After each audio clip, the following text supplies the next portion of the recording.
We are here in Peninsula today in the East Khasi Hills of Meghalaya, a place known for the living root bridges which holds its existence in its natural form. When we talk about the living root bridges, it goes back to the centuries ago, and here we are today with someone who's been so passionate about preserving and restoring the living root bridges in Meghalaya. Here with us we have Morningstar Khangthaw, who has been the Balipra Foundation Awards recipient of the year 2023. So happy to be with you, Morningstar, today. Nice We really want to know and learn from you the entire process of preserving and restoring the living root bridges, which has been an architecture, an indigenous architecture for the people of the Khasi Hills, the Jaintia Hills, the entire Meghalaya. What do you have to talk about this process and how it's been preserved by you and in the entire Heritage Committee? First of all, I would like to introduce that we belong to a Khasi subtribe of the Khasi in Meghalaya. So we live in the southern slope of Meghalaya towards the Bangladesh. So these are the community who are growing the root bridges. So it's a kind of a structure, bridging the gap in streams, rivers, made from the roots of the ficus tree. Locally here we call Jiribaman. Jiribaman means a wish tree. It can grow wherever it wants to grow. So over the last 10 years I've been involving in this journey, that we travel to many places. We find for the needs to have these root bridges, because if in the plains you don't need a bridge. We live in the southern slope of Meghalaya to where we travel through this rugged terrain, steep valleys. That's why we need to travel to make something to connect in rivers, especially in the monsoon time.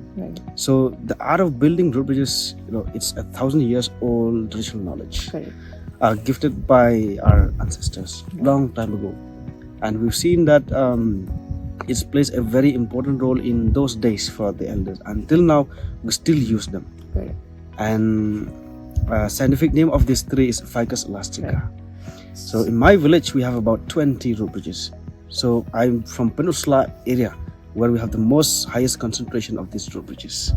So they are first made by making with a bamboo bridge, and then we grow the ficus tree, and then the roots we wrap on the bamboo. Proper measure that the elders invest their time. There's no money, there's no things to say that the cost to pay the cost of building root bridges. It's at the heart, the connection of the people with the roots. That's how we still have the root bridges till now. Great to learn.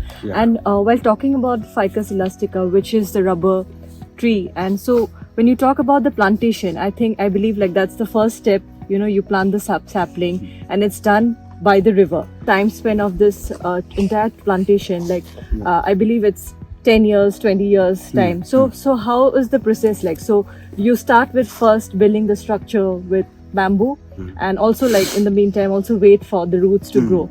So how is the entire process being looked at, and how do you and your community look at the entire restoring and then maintaining the entire process? We have a heritage committee in this community of 14 villages.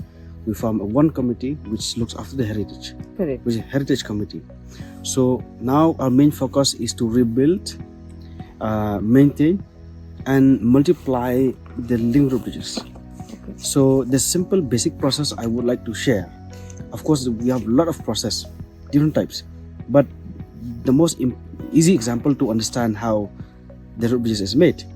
I would like to tell you that suppose we already have a ficus tree on the river.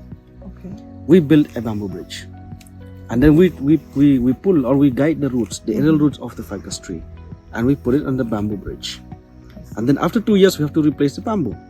So we have to replace the bamboo, and we again continue with the root guiding process. In other place they force the tree, but here we guide the roots. So in the month of May, June, July, August till September, it's the month where we invest our time in multiplying the roots, tying the roots, intertwine them. By doing this through generations, maybe 2 generations or whatever, because they will say 15-20 years they can have.